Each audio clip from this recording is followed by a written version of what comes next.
All right, Dave, here's my stat. You guess which team is which. One team scored 207 points. The other team scored 32 points in the last 4 games here. Is that what it was? 207 to 32. Oh, okay. It's not great, man. No. Maryland seems like they're beat before the game begins. And their quarterback completed the first 17 passes he threw, and it didn't matter.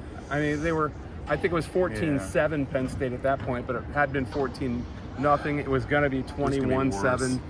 I mean, no matter what they do, they're never good enough at scrimmage. Again, they weren't good enough at scrimmage. They didn't touch Drew Allar. They couldn't run the ball on offense. Nope. They're never anywhere close to Penn State at scrimmage, and that's why it's never a contest. Mike Loxley's got to recruit something besides a track team, and that's what he has. Yeah, those 17 completions were nice, 17%. But Penn State's defense was slowly tenderizing that quarterback early in the game, and it was by the second. And I felt bad he's full of gristle too. He doesn't have much there. I felt pretty bad for him because it was just, they don't keep a lot of guys in to protect. They're spreading the field, and Manny Diaz knew it, and it was just he was just running for his life, and eventually there was just a lot of desperation, and they just took over the game at scrimmage. You're right, Dave. I was just encouraged. I know they got Michigan next week, and we can talk about that, but even though it was Maryland, I really thought that Drew's composure and the balls he threw today, he threw guys open. Like the receivers made some plays. Dante Cephas, 2 touchdowns. But if you look at where he put the ball, there weren't many quarterbacks that could put the ball consistently where he put it today, and that's not easy to do. And I think we all thought maybe that one pass to Lambert Smith that iced the Indiana game, won the Indiana game at that point, might give him some confidence to just kind of cut loose. And I think he was a lot more free and easy, and he was very decisive. He made a couple second and third reads.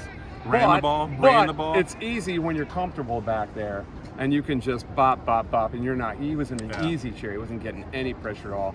The offensive line played really well. The question now is, does any of this stuff against Maryland apply to Michigan? And I don't think it does. It's great that they have confidence. Dante Cephas getting some confidence, getting some receptions, getting his hands on the ball.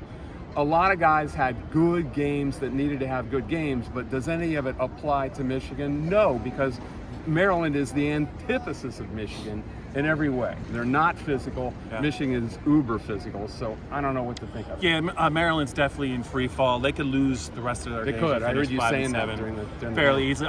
What my takeaway from Drew and the question you asked me is, and I know this is an unpopular opinion, but that touchdown pass he threw to Keandre to eventually win the game last week was great. I honestly think one of the best things that happened to him was that interception against Indiana, because I know he's been getting pounded into his head. Don't make any mistakes. Protect the ball. He finally got that out of his system. He flushed it, and he came right back. I just think the worst was already over. He didn't have to worry about the interception streak that leads FBS, and he just let his natural talent take over. I actually think that helped. And he made a mistake, and then threw the winning pass. I think he relaxed, and he just let his talent take over. That's the whole lesson. So, 51-15 was this thing. Yeah. It's a good thing you went for 2 there, like. If you got to pick between having the Indiana game this week or this game this week, certainly this is much better.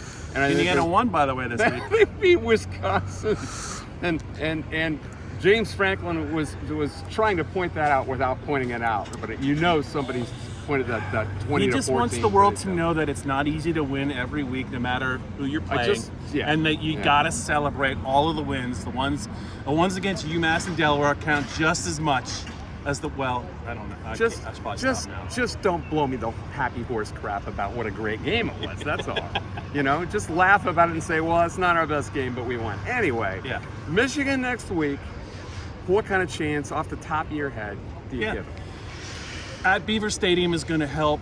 Drew being confident is going to help. I hope. And Abdul Carter.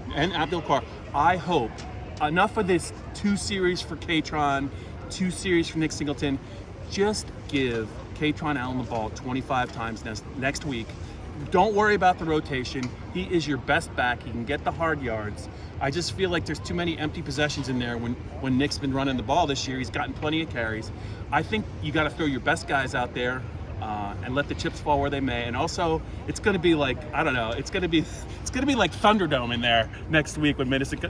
Penn State's crowd's ready for this game. You might play 12 personnel like Iowa in the Drew Stanton days did. Maybe play power and throw a lot to the tight ends. That probably is the way to beat Michigan. We'll see what happens. They got to find a way to get a lead on them, and everything else could happen. And then let everything else If they get behind them, though, it's Yeah. just going to be the same old story. Yeah. All right, something to look forward to. It's a beautiful night in College Park, Maryland. But that's it from here, 51-15. Until next time, adios.